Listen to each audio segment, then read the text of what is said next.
Les amis, bien le bonjour. Le feu chez Fatima, la fille du prophète des musulmans. Comme vous le savez, je l'ai déjà raconté dans le passé, le prophète est mort un lundi matin, dans la nuit de dimanche à lundi. Normalement, si la tradition arabe et musulmane avait été respectée, comme on le voit aujourd'hui, quelqu'un qui meurt un lundi matin, il est enterré le lundi à la prière de midi au plus tard. Le prophète des musulmans a été enterré selon les récits, soit tard le mardi, soit dans la nuit de mardi à mercredi. Pourquoi il a été laissé? Eh ben, tout simplement, on va voir en partie pourquoi durant cette vidéo.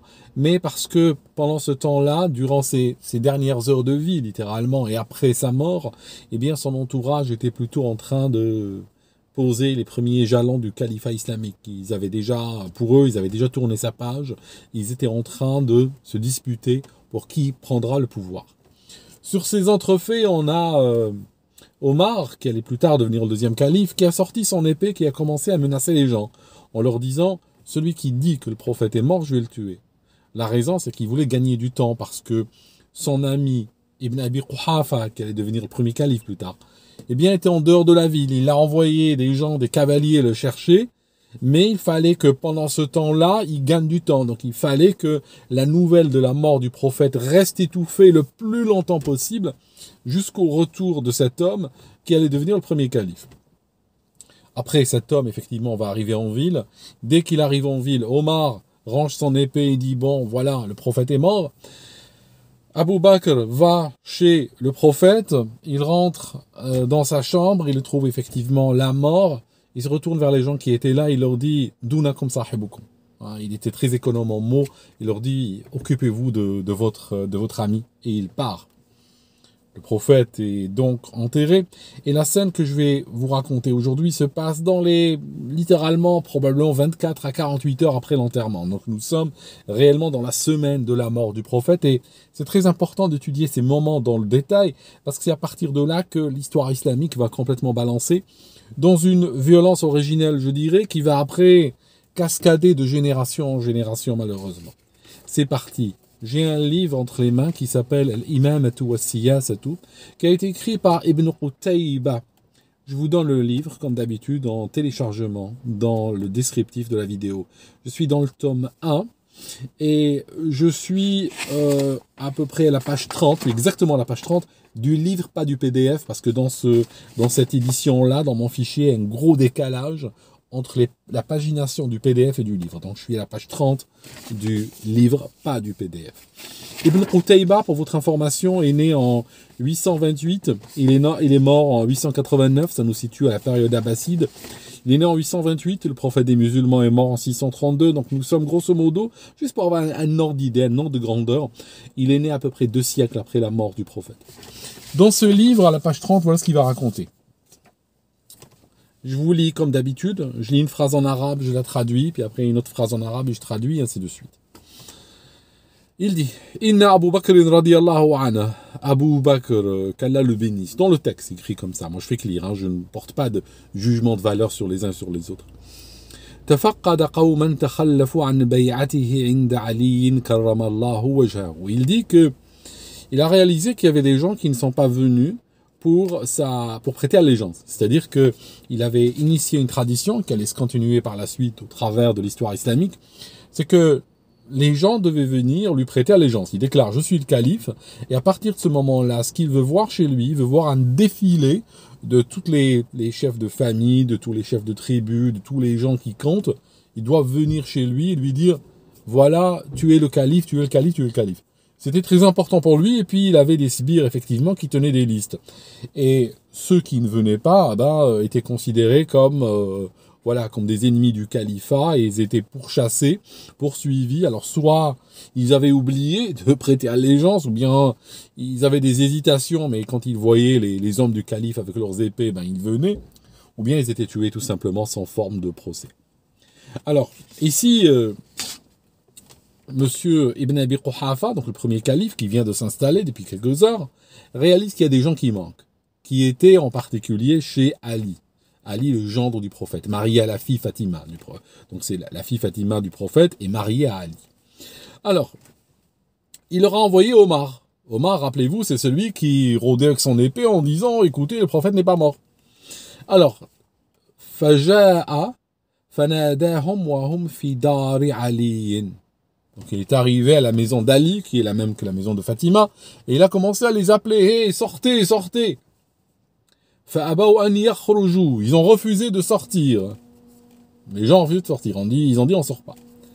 Parce que quelque part, ils se disaient, il va pas pousser l'audace jusqu'à venir envahir la maison, jusqu'à casser la porte ou casser la maison ou autre. On reste à l'intérieur de la maison, c'est la maison de la fille du prophète, donc c'est une maison quelque part qui a une sorte de respectabilité chez tout musulman qui se respecte. Donc ils vont pas oser aller plus loin. Et ils vont aller plus loin. Alors, Fada'a bil hatabi. Donc Omar a fait venir du bois. Donc la maison a été, on a déposé du bois autour de la maison. Et il a dit, Walladhi nafsu Omarin biyadeh, celui qui possède l'âme d'Omar. La takhrujanna aw la ahriqannaha ala man fiha. Ou vous sortez, ou je brûle la maison avec ceux qui sont dedans. Je vous brûle tous comme vous êtes. Faqila la, on lui a dit, quelqu'un lui a dit, Ya Aba Hafs. Aba Hafs, c'est le surnom de Omar ibn al-Khattab al-Adawi. Comme je vous ai dit à plusieurs reprises dans les biographies, ces gens sont souvent présents sous différents noms. Donc là, dans le texte, des fois on l'appelle Omar et des fois on l'appelle Aba Hafs.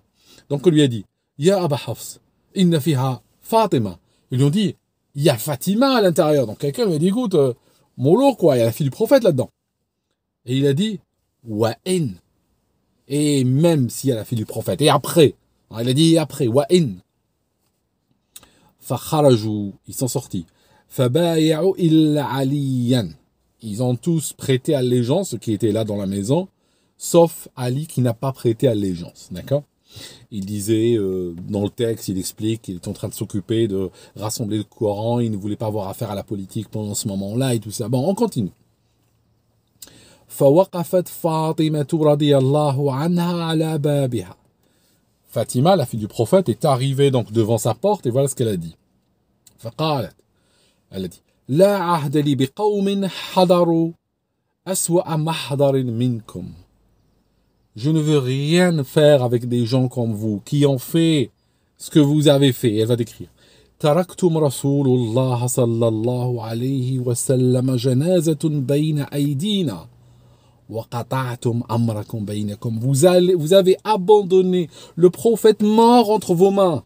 Vous ne nous avez pas aidés pour son enterrement, vous ne nous avez pas aidés pour ses funérailles, vous l'avez abandonné et vous êtes occupé de vos affaires. Ça signifie que vous êtes occupé de politique.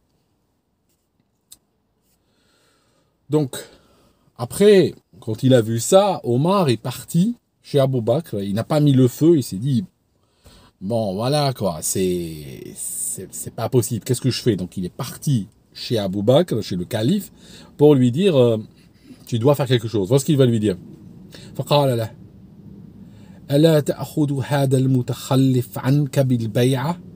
Tu dois faire quelque chose contre celui qui ne veut pas prêter allégeance. Tu peux pas laisser passer parce que c'est ton pouvoir, c'est ta légitimité qui est en jeu. Si tu commences à fermer les yeux sur les gens qui ne prêtent pas allégeance, mon ami, tu vas pas durer en tant que calife. Hein, ça va très mal se passer pour toi.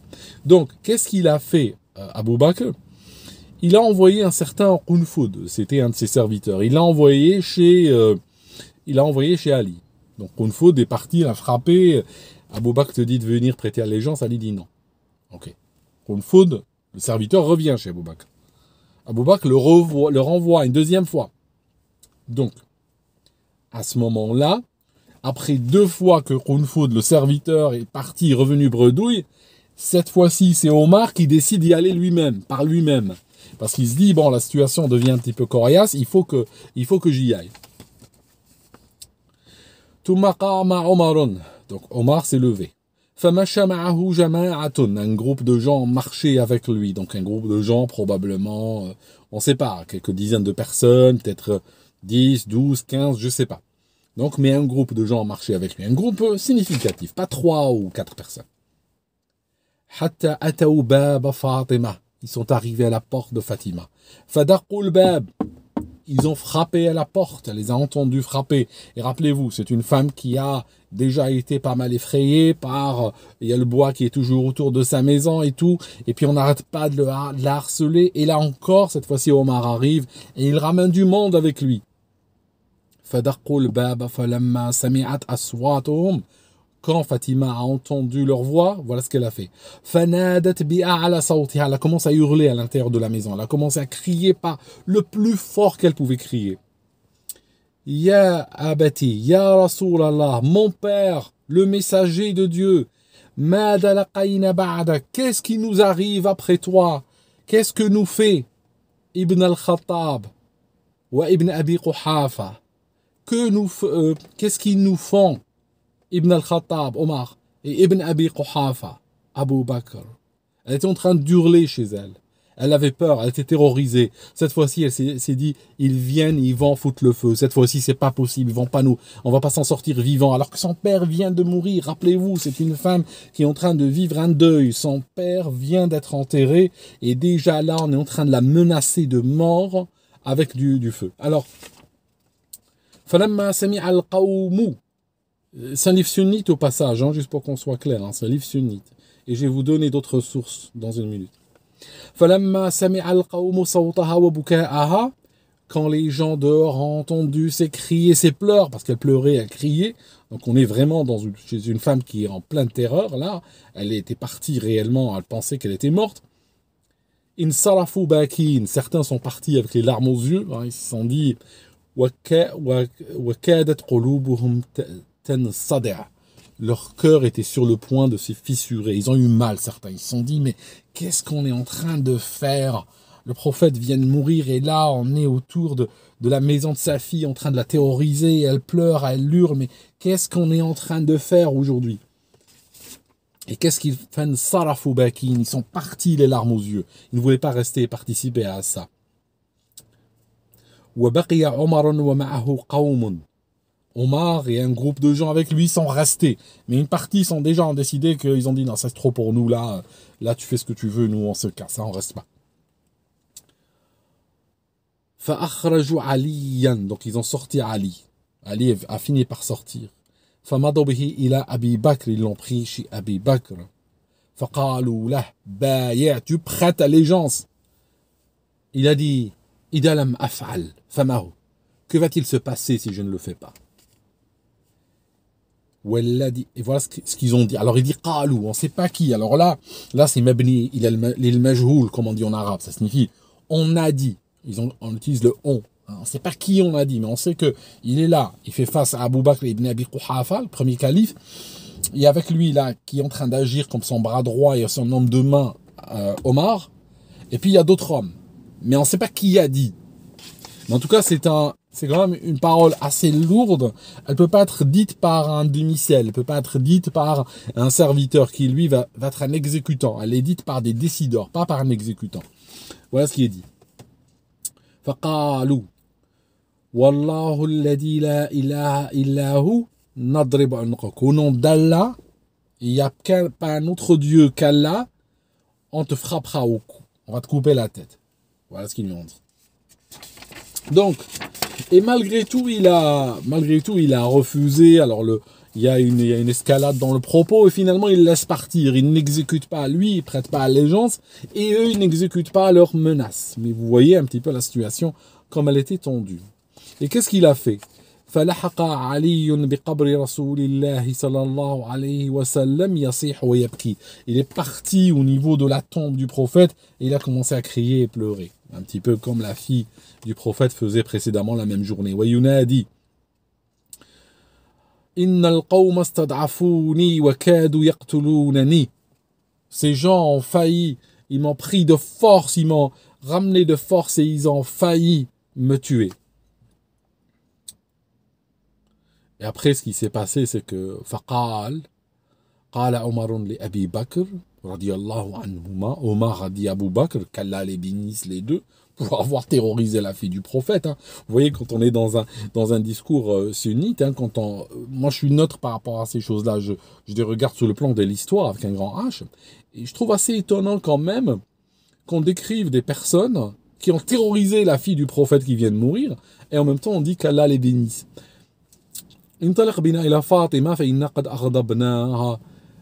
Allons chez Fatima, on l'a fâchée, elle doit être en colère. Ils sont partis chez elle, ils ont demandé à rentrer chez elle, elle a dit vous n'entrez pas chez moi.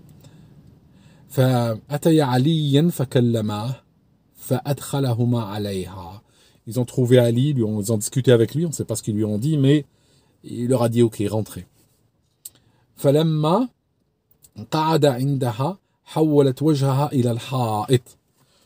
ils sont rentrés, ils sont assis, elle s'est retournée, elle a commencé à regarder le mur, elle ne voulait pas les regarder, elle ne voulait pas leur parler.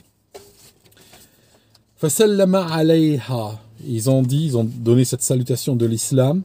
Elle n'a pas répondu. Et vous savez, quand quelqu'un, tu lui donnes cette salutation de l'islam, il ne te répond pas, c'est qu'il est en guerre avec toi, il ne te considère pas comme musulman en fait. Donc elle ne les voyait même pas comme musulmans à ce stade de la relation. Et l'histoire continue un petit peu, il y a un point important, un point que je vais vous dire. Il lui a refusé son héritage, parce qu'en fait, elle voulait obtenir son héritage et elle a été déshéritée. Elle est déshéritée par Abu Bakr. Abu Bakr, en fait, s'est basé sur un propos de sa fille Aïcha. Aïcha qui était la femme du prophète, mais qui détestait cette branche parce que Fatima, justement, elle est pas, c'est pas la fille c'est la fille du prophète, mais c'est pas la fille de Aïcha. C'est une fille que le prophète a eue avec une autre femme. Donc, il y avait une animosité énorme qu'on trouve pratiquement dans beaucoup de textes. Et elle a dit à son père, oui, le prophète a dit que nous, les prophètes, on n'hérite pas, on ne fait pas hériter nos descendants. Ce qu'on laisse par sadaqa, d'accord, par en charité, c'est fini. Nos enfants n'héritent pas. Donc voilà ce qu'il dit à Fatima, il lui oppose ça. Il dit, écoute, ton père n'aurait pas été prophète, moi je t'aurais laissé prendre ta terre, n'est-ce pas, il n'y a pas de souci. Mais vu que ton père était un prophète, et voilà, ma fille dit que les prophètes ne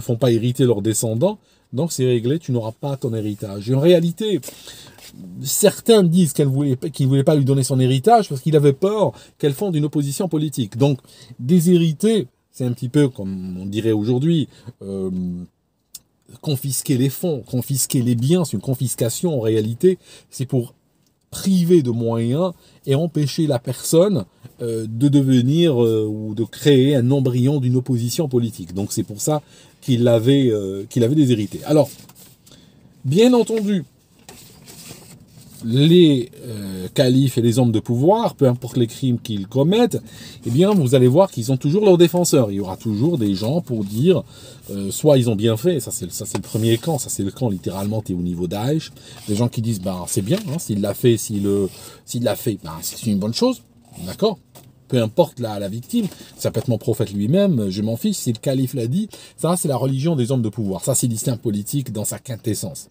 ou c'est plus une politique qu'une religion. Alors, ça, c'est le premier point. Deuxièmement, il y a des gens qui vont mettre en doute, et certains ont tenté de le faire, ont tenté de mettre en doute ce livre, en se disant, si ça se trouve, c'est même pas Ibn Qutayba qui l'a écrit. C'est pas possible. On a dû raconter ces horreurs sur Ibn Qutayba.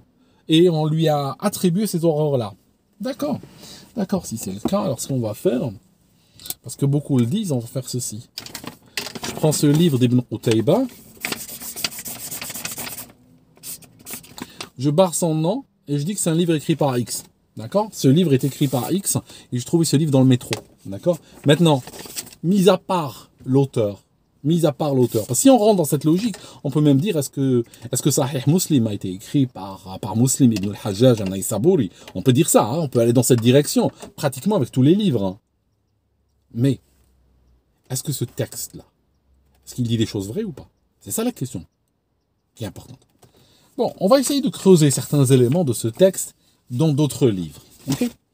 Donc là, je vous prends un livre important chez les musulmans qu'on appelle Sahih al-Bukhari. Sahih al-Bukhari. Alors, je suis à la page 1126 et je vous donne en téléchargement l'exemplaire. Et voilà ce qui se passe. J'ai un hadith sahih qui dit Anna Fatima alayha salam, Fatima, la fille du prophète, Ibnata Rasulillah, la fille du prophète, il le dit noir sur blanc, سألت أبو بكر الصديق بعد وفاة رسول الله أن يقسم لها ميراثها. Elle a demandé au calife Abu Bakr, après la mort de son père, d'accord, après la mort du prophète, elle a demandé à Abu Bakr de lui donner sa part d'héritage, parce que comme lui, il est le chef maintenant politique, et puis vous savez que le calife, généralement, bah, il est le guide religieux, il est le juge, il est le jury, il est l'imam, il est le roi, il est, enfin tout. Il va condenser tous les pouvoirs entre ses mains. Donc, quand il y a une question comme ceci, il faut aller chez lui. Donc elle va chez lui, elle lui demande son héritage. Et voilà ce qu'il dit. Ma taraka Rasulullahi mimma afa Allahu alayhi. Il n'a rien laissé. De tous les biens que Dieu lui a donnés, le prophète n'a rien laissé. Et puis, voilà ce qu'il dit. Inna Rasulullahi qal. Le prophète a dit, la nuwarrith. On ne laisse rien en héritage. Genre nous les prophètes, on ne laisse rien en héritage. Ma taraknahu sadaqa. Ce qu'on laisse partira en charité. Faradibat Fatima bintu Rasulillah. Fatima, la fille du prophète, s'est fâchée. Fahajarat Aba Bakr, elle a refusé de parler à Abu Bakr. Falam tazal muhajiratahu hatta tuwfiyat. Et elle est restée fâchée contre lui jusqu'à ce qu'elle meure. Wa ashat ba'da rasulillahi sittatu ashhur. Et elle a vécu 6 mois après la mort du prophète. Et pendant 6 mois, elle n'a pas parlé à Abu Bakr. Donc, déjà là, dans Sahih Bukhari, ce passage dans Sahih Bukhari revient peu ou prou à 3 reprises, dans 3 parties différentes. Pour faire la vidéo courte, pour ne pas vous embêter, je ne vous prends pas tous les passages qui racontent ça, je vous en ai pris un seul. Mais voilà, donc déjà, on est en train, Sahih Bukhari confirme un des éléments de ce livre, il confirme que Fatima ne parlait pas à Abu Bakr, qu'elle était fâchée contre lui. Il confirme qu'Abu Bakr a refusé de lui donner son héritage. Et il confirme qu'elle est morte sans jamais lui avoir parlé. D'accord? Donc, on a quand même un truc très intéressant. Alors, continuons. Si je prends Al-Mustadrak ala Sahihayn, je prends un autre livre, Al-Mustadrak ala Sahihayn, écrit par Al-Hakam al-Naïsabouri, qui est de la même ville que monsieur Muslim ibn al-Hajjaj al-Naïsabouri, qui a écrit Sahih Muslim. Al-Mustadrak, c'est le livre de rattrapage qui a été écrit pour rattraper ou pour écrire ou collecter les hadiths, plus justement, collecter les hadiths, dont les chaînes de narration sont authentiques selon les conditions de Bukhari et ou de Muslim, mais qui n'ont pas été cités dans leur livre. Alors, je suis dans le volume numéro 3, et je suis à la page 178, et voilà. Il dit, Dufinat Fatimatu bintu Rasulillahi laylan dafanaha aliyan ولم يشعر بها أبو بكر رضي الله عنه حتى دفنت. Voilà ce qu'il dit. Elle a été, Fatima, quand elle est morte, elle a été enterrée la nuit sans que Abu Bakr ne sache. D'accord? Et c'est son mari Ali qui a fait la prière sur son corps. Donc en fait, le prophète est mort, il a été enterré, sans qu'Abu Bakr ne soit présent, d'accord, à son enterrement. Et sa fille, pareil, par la suite, est morte de manière suspecte, parce que elle est morte. Elle est jeune, elle a 29 ans. Elle n'a même pas la trentaine. Elle est morte 6 mois après la mort de son père. Pourquoi? Ça, c'est une question, je ne l'aborderai pas dans cette vidéo, mais c'est une question à creuser quand même. Mais voilà, jusqu'à la mort, elle n'a plus voulu entendre parler de ces gens-là. Alors, je continue. Par rapport à cette histoire de feu. Donc, l'histoire de feu, elle est citée dans le livre, n'est-ce pas, que je vous ai montré en premier. Ok? Maintenant, est-ce qu'on en parle ailleurs? Je vais vous parler de Al-Musannaf. Al-Musannaf de Ibn Abi Shayba. Ibn Abi Shayba est né à peu près 150 ans après la mort du prophète. D'accord? Il est né 150 ans après la mort du prophète. Et je suis dans le volume numéro 13. C'est un livre très important dans la religion sunnite ou dans la doctrine sunnite. Je suis dans le livre numéro 13, dans le tome numéro 13, et je suis à la page 201. Et voilà. Donc j'ai une histoire. كان عليا والزبير والزبير كان علي والزبير. Voilà. Ali et Zubayr, yadkhulani ala Fatima, rentrer chez Fatima, la fille du prophète. فيشاوروnaha ويرتجعون في أمرهم. Et puis ils parlaient de ce qui s'était passé. Il y avait beaucoup de choses dans leur vie. Le prophète est mort, c'est cette histoire qu'on appelle califat qui naît, c'est guerre pour le pouvoir, tout ça, ils étaient en train de discuter chez elle. Et voilà ce qui se passe. فلما بلغ ذلك عمر بن الخطاب, quand Omar ibn al-Khattab a su cela, que ces gens se réunissaient chez Fatima et Ali en fait. Chez Fatima, c'est chez lui, parce que c'est son mari. خرج حتى دخل على فاطمة. Il est sorti, il est parti chez Fatima, il est rentré chez elle. Voilà ce qu'il lui a dit. Écoutez bien ce discours. Ya bint Rasulillah, ô toi, fille du prophète. Wallahi ma ahadun ahabbu ilayna min abik. Il n'y a personne qu'on aime plus que ton papa. Il n'y a personne qu'on aime plus que ton père. وَمَا مِنَ الْخَلْقِ أَحَدٌ أَحَبُّ إِلَيْنَا بَعْدَ أَبِيكِ مِنْكِ. Et parmi toutes les créatures, il n'y a personne qu'on aime plus que ton père, que toi. Genre, dans l'échelle de l'amour que nous portons aux créatures de Dieu, il y a ton père en premier, il y a toi en deuxième position, juste après lui. وَأَيُّمَ اللَّهُ مَا ذَلِكَ بِمَانِعِ إِنْ أَجْتَمَعَ هَؤُلَاءِ النَّفَرُ عِنْدَكِ أَنْ أَحْرُقَ عَلَيْهِمِ الْبَيْتِ. Mais au nom d'Allah, ceci ne m'empêchera pas, si ces gens venaient se réunir encore chez toi, que je brûle la maison avec eux dedans. Notez ce discours de psychopathe. Je t'aime, j'aime ton père, tu es la meilleure créature qui soit, mais je te brûlerai vivante si je sais qu'il y a des gens qui se réunissent chez toi pour mettre en cause le pouvoir du califat. Je te brûlerai vivant, toi, fille du prophète. D'accord? Vous voyez le discours, vous voyez la violence. D'accord? Ça, c'est une deuxième source qui vient confirmer l'histoire du feu. Ici, voilà. Il ne dit pas ils ont mis le bois, mais il nous confirme de cette histoire de menace par le feu. Mettons qu'il n'a pas mis le bois. Qu'est-ce qu'on peut penser de quelqu'un qui vient menacer la fille du prophète la semaine où son père est mort? Il vient déjà la menacer, ne serait-ce que par les propos, de brûler la maison.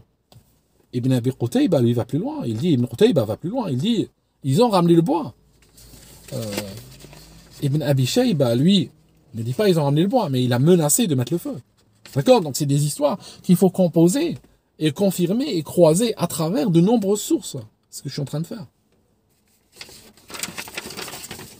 Donc qu'est-ce qu'elle a fait après? Elle a... فلما خرج عمر جاءوها فقالت تعلمون أن عمر قد جاءني وكان قد حلف بالله لئن عدتم لا يحرقن عليكم البيت. Elle a dit, vous savez, Fatima parle. Elle a dit, vous savez que pendant que vous n'étiez pas là, Omar est arrivé et il a dit que si vous reveniez chez moi, il va brûler la maison. Elle a eu peur pour ses enfants. Elle a eu peur. Donc qu'est-ce qu'elle a dit? Elle a dit, juste partez, ne revenez pas s'il vous plaît. Fansarifu rashidin, partez dans la bonne voie, mais juste ne restez pas ici parce que j'ai pas envie qu'Omar et Ibn Abi Quhafa brûlent la maison et moi dedans. D'accord? Alors maintenant, juste pour vous donner notre source, je vais parler de Mizan al-I'tidal.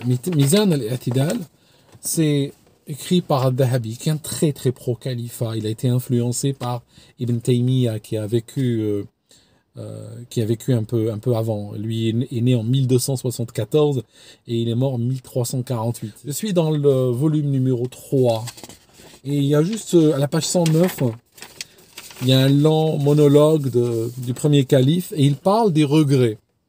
Il parle des regrets qu'il a eus. Des choses qu'il n'aurait pas dû faire et qu'il a faites. Et d'autres choses que il aurait dû faire, mais il les a pas faites. Il parle d'un certain nombre de regrets.